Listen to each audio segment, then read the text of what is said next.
فاتحہ۔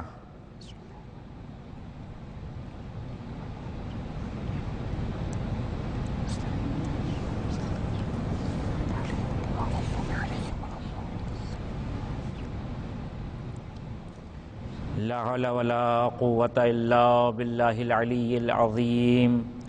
اعوذ باللہ من الشیطان الرجیم، بسم اللہ الرحمن الرحیم۔ حسبنا اللہ ونعم الوکیل، نعم المولا ونعم النصیر۔ الحمد للہ الذی لم يتخذ صاحبۃ ولا ولدا ولم یکن لہ شریک فی الملک ولم یکن لہ ولی من الذل وکبرہ تکبیرا۔ الصلاۃ والسلام علی سیدنا و مولانا ابی القاسم محمد وعلیہ الطیبین الطاہرین المعصومین المظلومین ولعنۃ اللہ علی اعدائہم اجمعین۔ اما بعد فقد قال اللہ الحکیم فی کتابہ الکریم وہو اصدق الصادقین۔ بسم اللہ الرحمن الرحیم۔ وجعلنا منہم ائمۃ یہدون بامرنا لما صبروا وکانوا بآیاتنا یوقنون۔ عزیزان محترم، جس آیت کی تلاوت کی ہے وہ سورہ سجدہ کی آیت نمبر 24 ہے، جس میں پروردگار عالم یہ ارشاد فرما رہا وجعلنا منہم ائمۃ، اور ہم ہی ہیں جو ان میں سے کچھ کو پیشوا اور امام قرار دیتے ہیں، یہدون لامرنا، اور یہی امام یہی پیشوا جب کسی کی ہدایت کرتا ہے تو وہ ہمارے امر سے ہوتی ہے، ہمارے حکم سے ہوتی ہے۔ یہدون بامرنا، ہم ان کو اس بات کا حکم دیتے ہیں کہ وہ لوگوں کی ہدایت کریں۔ لما صبروا، اور جب وہ صبر کرتے تھے، وکانوا بآیاتنا یوقنون، اور وہ ہماری نشانیوں پہ یقین کرتے تھے۔ اس آیت میں پروردگار عالم دو امر کی طرف اشارہ کر رہا ہے۔ پہلی بات تو یہ ہے کہ امام کو چننے کا اور انتخاب کرنے کا حق فقط ذات پروردگار کو ہے۔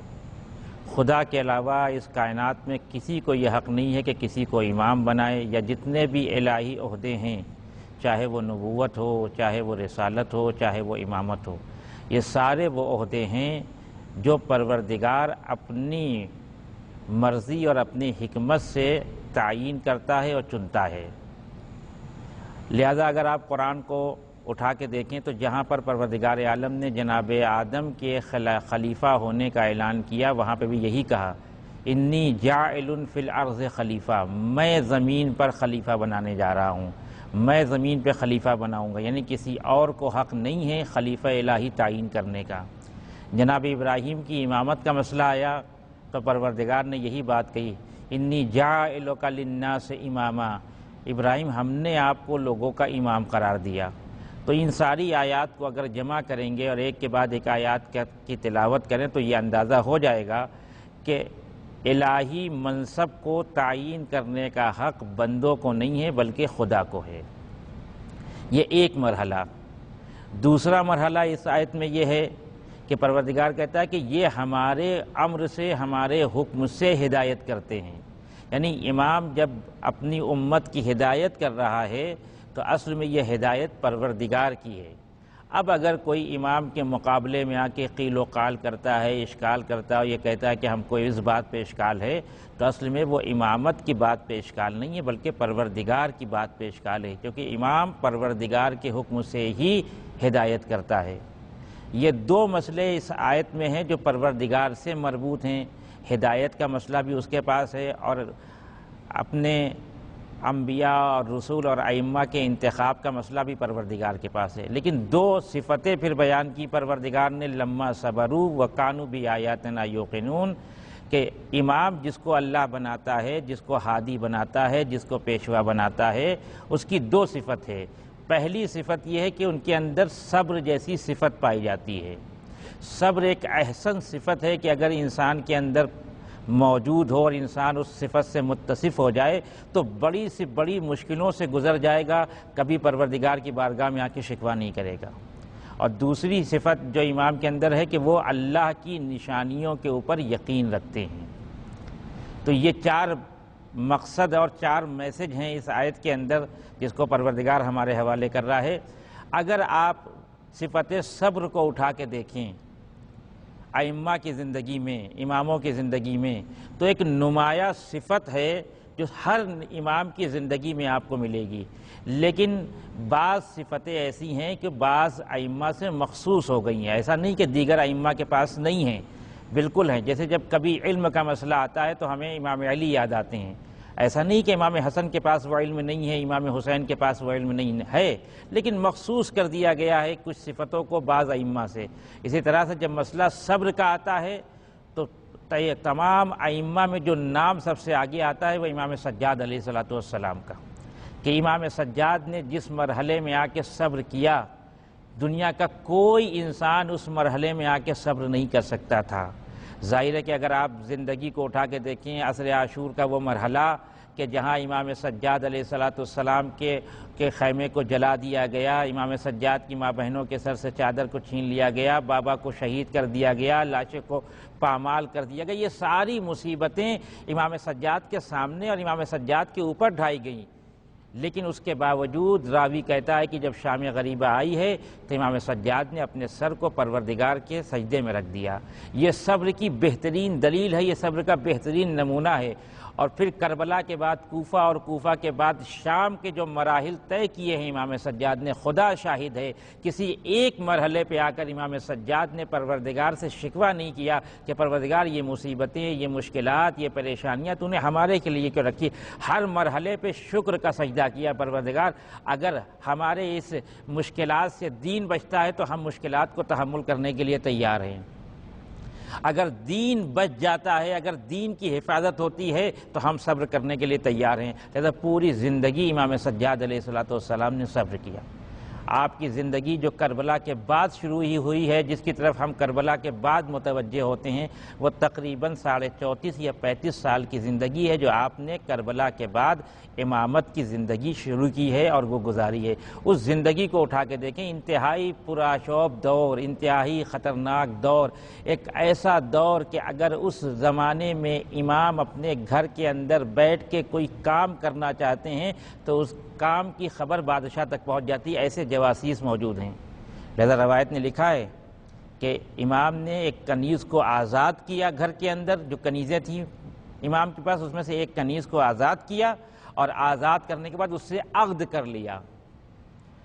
یہ خبر بادشاہ تک پہنچ گئی، اور بادشاہ نے پھر امام کو خط لکھا کہ اگر آپ کو شادی ہی کرنا تھی تو آپ ہم سے بتاتے، ہم عرب کی بہترین خاندان کی بہترین عورت کے ساتھ آپ کی شادی کرتے تاکہ آپ بھی افتخار کرتے۔ تو امام نے خط کا جواب دیا کہ ہم اہل بیت نبوت ہیں، ہم سے لوگ متصل ہو کر صاحب افتخار بنتے ہیں، صاحب فضیلت بنتے ہیں، ہمیں کسی سے متصل ہو کر فضیلت حاصل کرنے کی ضرورت نہیں ہے۔ لہذا امام سجاد کی زندگی کے یہ پہلو ہمارے سامنے ہونا چاہیے، اس کو بیان ہونا چاہیے۔ آج جو بات مجھے عرض کرنا ہے وہ امام سجاد کے وہ خطبات کی فصاحت و بلاغت ہے۔ فصاحت و بلاغت ایک ایسا فن ہے کہ ہر کسی کے اندر نہیں ہوتا۔ یہ آپ جانتے ہیں کہ پوری دنیا میں عرب بولنے میں ماہر ہیں، عرب کی عربی زبان سب سے فصیح ترین زبان مانی جاتی ہے، اور عرب کے اس دور میں جو بازار لگتا تھا، بازار عکاظ کہتے ہیں، جہاں بڑے بڑے زبردست قسم کے قصیدے لگائے جاتے تھے اور ایک سے ایک لوگ آ کر اپنے اشعار سناتے تھے، اور ایک طرح سے مقابلہ ہوتا تھا فصاحت و بلاغت کا۔ اس دور میں قرآن نے جب سورہ انا اعطیناک کو رسول کے اوپر نازل کیا اور کہا کہ اگر تم اپنے کو بہت زیادہ فصیح و بلیغ سمجھتے ہو تو سورہ کا جواب لے آؤ، پورا عرب مبہوت ہو گیا، مجبور ہو گیا، لیکن سورہ انا اعطیناک کا جواب نہیں لا سکے۔ تو عرب ہمیشہ سے بولنے میں ماہر ہیں، اور وہ اپنے کو بولنے والا سمجھتے ہیں، دیگر کو کہتے ہیں عجم، یعنی گونگے ہیں۔ آئیے اس ضمن میں آ کر امام سجاد کی زندگی کو دیکھتے ہیں۔ امام سجاد نے جو خطبات کوفے اور شام میں دیے ہیں، جناب زینب نے جو خطبات کوفے اور شام میں دیے ہیں، اس میں ایک بات عرض کرنا بہت ضروری ہے تاکہ بات پھر واضح ہو جائے۔ وہ یہ ہے کہ اگر آپ ان بزرگان کے خطبات کو اٹھا کے دیکھیں جو کوفہ اور شام کے بازار اور دربار میں دیے گئے ہیں، ایک امتیازی فرق نظر آئے گا۔ کوفے میں جو خطبات امام سجاد علیہ السلام اور جناب زینب سلام اللہ علیہا اور جناب ام کلثوم سلام اللہ علیہا نے دیے ہیں، اس کا انداز بالکل الگ ہے، اور شام میں جو خطبات دیے ہیں اس کا انداز بالکل الگ ہے۔ یہیں سے فصاحت و بلاغت سمجھ میں آتی ہے۔ فصاحت کہتے ہیں بہترین الفاظ کے ذریعے اپنے مطالب کو لوگوں کے اذہان تک پہنچانا، بہترین الفاظ کو چن کر اپنے مطالب کو لوگوں کے ذہنوں تک پہنچانا اور لوگوں کے سماعتوں تک پہنچانا، تاکہ وہ ان الفاظ کو سن کے معنی تک بآسانی پہنچ جائیں۔ اور اسی سے پھر ایک ادب کا پہلو کھلتا ہے کہ جو جتنا بڑا ادیب ہوتا ہے وہ اپنے بات کو پہنچانے میں بہت آسانی سے الفاظ کو استعمال کر کے بات کو ذہنوں تک پہنچا دیتا ہے۔ تو فصاحت کہتے ہیں بہترین الفاظ استعمال کر کے اپنے مطلب کو سامع تک پہنچا دینا، اور بلاغت کہتے ہیں زمان و مکان کو دیکھتے ہوئے مقتضائے حال کے مطابق اپنی بات کو انجام دینا، اپنی بات کو کہنا۔ ایسا نہ ہو کہ انسان جوانوں کی مجلس میں بیٹھا ہوا ہے، جوانوں سے خطاب کر رہا ہو، بات ساری ضعیفوں والی کر رہا ہو۔ ایسا نہیں ہے کہ انسان جوانوں کی مجلس میں بیٹھ کے جوانوں کو خطاب کر رہا ہو اور مسائل وہ بیان کر رہا ہو جن کا جوانوں سے کوئی تعلق نہیں، یہ بلاغت کے خلاف ہے۔ جو حالات، جو زمان، جو مکان ہو اس اعتبار سے کسی بات کو بیان کرنا، یہ بلاغت ہے۔ یہ فصاحت و بلاغت بطور عتم اہل بیت کی ہر فرد کے اندر موجود ہے، اور اس میں جناب امام سجاد بھی شامل ہیں، اور جناب زینب سلام اللہ علیہ بھی شامل ہیں، اور جناب ام کلثوم بھی شامل ہیں سلام اللہ علیہ۔ آپ کوفے میں دیکھیں، کوفے میں جو خطبات دیے گئے، چونکہ کوفے والے جناب زینب کو بھی پہچانتے تھے، امام سجاد کو بھی پہچانتے تھے، اہل بیت کو بھی جانتے تھے، اس لہٰذا وہاں پر جب ان بزرگوں نے خطبات ارشاد فرمائے تو وہاں اپنا تعارف نہیں کرایا کہ میں زینب بنت علی ہوں، میں سید سجاد ہوں، میں علی کا بیٹا ہوں، میں حسین کا بیٹا ہوں، نہیں، کچھ بھی نہیں کہا، کیونکہ کوفے والے سب کچھ جانتے تھے ان کے بارے میں۔ لہذا بلاغت و فصاحت کا تقاضا یہ کہ اب یہاں پر اپنا تعارف نہ کرایا جائے، اپنی تعریف نہیں کی جائے، بلکہ کوفے والوں نے جو میرے بابا کے ساتھ غداری کی ہے، کوفے والوں نے جو میرے بابا کے ساتھ بے وفائی کی ہے، اس بے وفائی پہ ان کی مذمت ہونا چاہیے، اس بے وفائی پہ ان کی توبیخ ہونا چاہیے۔ لہذا جناب زینب سلام اللہ علیہ جب کوفے میں خطبہ دینے کے لیے آمادہ ہوئی تو کیا کیا؟ یا اہل الکوفہ، اے کوفے والو، اے نئے رنگوں، اے رنگ بدلنے والو، اے مختلف چہرے والو، اے بے وفاؤں، اللہ اکبر۔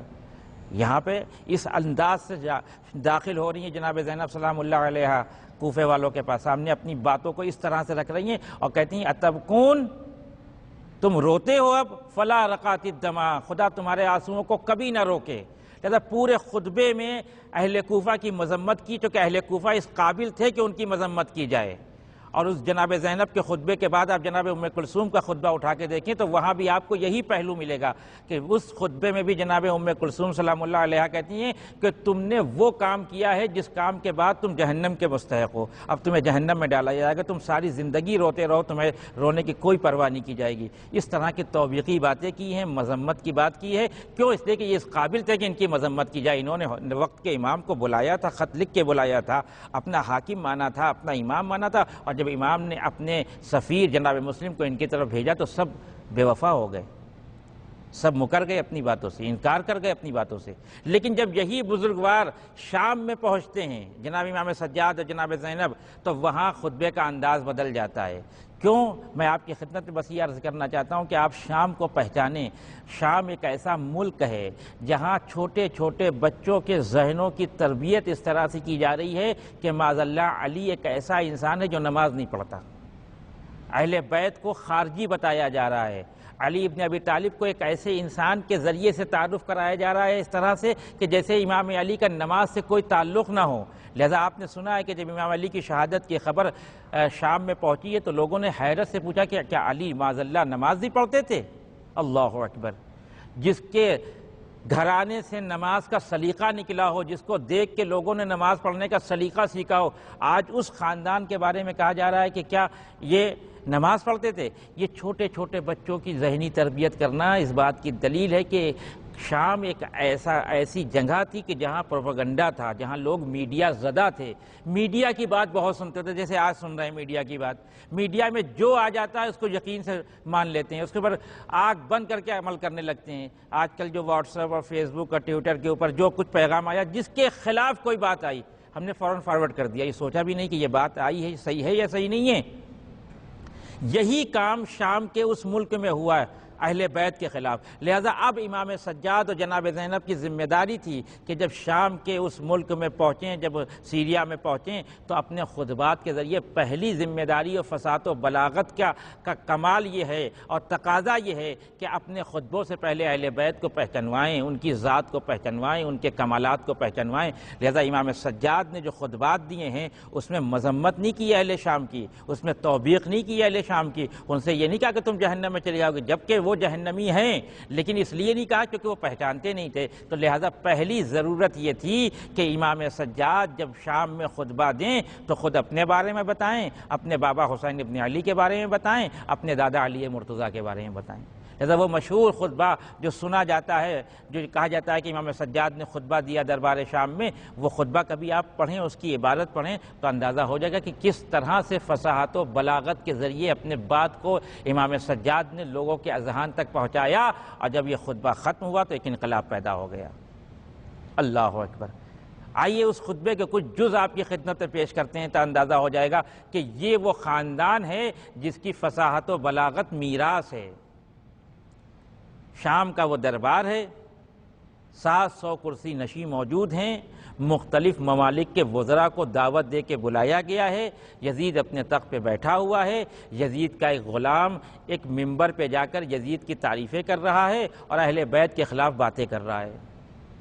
جب اس نے اپنی پوری تقریر کر لی تو امام سجاد علیہ السلام نے کہا یزید اگر تو اجازت دے تو میں اس لکڑی پہ جا کر کچھ کہوں۔ اللہ اکبر۔ دیکھیں اب چونکہ امام سجاد نے اس کو لکڑی کہا ہے تو اب ہم بھی اس کو منبر نہیں کہہ سکتے۔ یہ ایک پیغام ہے دنیا کے لیے کہ کتنی قیمتی لکڑی کیوں نہ ہو، کتنا بہترین منبر کیوں نہ ہو، امامت کی نگاہ میں منبر تبھی بنتا ہے جب اس منبر سے اہل بیت کی فضیلت بیان ہو، احکام الہی بیان ہو، اللہ کی معرفت کا ذریعہ فراہم کیا جائے۔ اور اگر یہ کام نہیں ہو رہے ہیں، اس سے باطل کی باتیں بیان ہو رہی ہیں، تو دنیا کی نگاہ میں وہ منبر ہوگا لیکن امام کی نگاہ میں وہ لکڑی ہے۔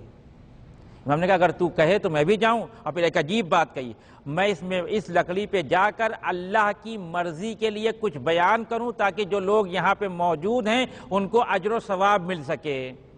یہ بھی ایک پیغام ہے غیر محسوس ان لوگوں کے لیے جو منبر پہ آتے ہیں، وہ لوگ جن کی ذمہ داری ہے تبلیغ دین کرنا، چاہے وہ علماء ہوں، چاہے وہ خطبہ ہوں، چاہے وہ ذاکرین ہوں، جو منبر پہ آتے ہیں۔ امام سجاد منبر پہ آنے کی شرائط بیان کر رہے ہیں کہ منبر پہ جانے کے بعد اگر 2 چیزیں بیان کی تو منبر کا حق ادا ہوا ہے، اگر وہ 2 چیزیں نہیں ہیں، وہ کنڈیشن نہیں تو منبر کا حق ادا نہیں ہوا۔ پہلی چیز کہ جو کچھ بھی منبر سے بیان کیا جائے وہ رضا الہی کے لیے ہو، وہ کسی کی خوشنودی کے لیے نہ ہو، وہ سبحان اللہ واہ کے لیے نہ ہو، وہ نعروں کے لیے نہ ہو، وہ اس لیے ہو کہ میں یہ بات بیان کر رہا ہوں تاکہ میرا خدا ہم سے راضی ہو جائے۔ اور دوسری چیز اور دوسری صفت یہ ہے منبر پہ آنے والوں کی کہ جو کچھ بیان کیا جا رہا ہو اس کا اجر و ثواب لوگوں تک پہنچے، اس کا فائدہ لوگوں تک پہنچائے۔ ممکن ہے کہ ایک انسان ایسی بات کرے جس سے خدا راضی ہو جائے لیکن لوگوں کو کوئی فائدہ نہیں پہنچ رہا ہے، تو یہ وہ سخنرانی، یہ وہ تقریر نہیں ہے۔ منبر کی شان یہ ہے کہ منبر سے پروردگار کی رضایت کے لیے بات ہوگی، منبر سے پروردگار کے احکام کی بات ہوگی، دین کے احکام کی بات ہوگی، اور وہ باتیں کی جائیں گی جو مومنین کے لیے مفید ہوں اور مومنین اس پر عمل کر کے اجر و ثواب حاصل کر سکیں۔ جیسے میں بہت جلدی اس مرحلے کی طرف آ رہا ہوں۔ امام سجاد علیہ السلام نے جب یہ کہا تو لوگوں نے کہا کہ اس کو جانے دو، اس قیدی کو، یہ کیا بیان کرے گا، یہ کیا بیان کر سکتا ہے۔ یزید جانتا تھا کہ اگر جب یہ بیان کرنے پہ آئیں گے تو پھر ان کو کوئی روک نہیں سکتا ہے۔ یزید کے بیٹے نے اپنے باپ سے کہا کہ بابا جانے دیجئے، یہ کیا بیان کرے گا قیدی۔ کہا تم جانتے نہیں ہو یہ وہ ہیں جن کے پاس علم اور فصاحت میراث میں ملی ہے، جن کو اگر یہ ان کو علم ایسے ملا ہے جیسے زقن زقہ کی منزل ہوتی ہے، جیسے پرندہ اپنے بچے کو اپنے اس کی چوش میں کھانا دیتا ہے، اس طرح سے ان کو مستقیماً علم عطا کیا گیا ہے۔ جب یہ بولنے پہ آ جائیں گے تو پھر یہ تم سمجھ لینا کہ ہمارے خاندان کی فضیلت ہوگی، توہین ہو جائے گی۔ مجبور ہوا یزید کہ امام سجاد کو اجازت دے۔ امام سجاد اس لکڑی پہ آئے، میں اس کو ممبر نہیں کہہ سکتا جو کہ امام سجاد نے اس کو لکڑی کہا ہے، اس لکڑی پہ آئے، خطبہ پڑھا، خطبہ شروع جو کیا اللہ کی ثنا کی، رسول اکرم کی رسالت کا اقرار کیا، اس کے بعد 3 حصے میں خطبے کو بانٹا۔ میں بہت جلدی آگے بڑھ رہا ہوں تاکہ آپ اس مطلب تک پہنچ جائیں۔ پہلے مرحلے میں امام سجاد یہ بتانا چاہتے ہیں کہ میں کون ہوں۔ دوسرے مرحلے میں امام سجاد رسول اکرم کی کیفیت کو بیان کر رہے ہیں کہ رسول اکرم کون ہیں، اور تیسرا مرحلہ جو خطبے کا ہے، جو اوج خطبہ ہے، اس میں امام سجاد امام علی کی فضیلت بیان کر رہے ہیں۔ یہی ہے وہ بلاغت کہ زمان و مکان کو دیکھنے کے بعد اپنے کلام کو لوگوں تک پہنچانا، اسے بلاغت کہتے ہیں۔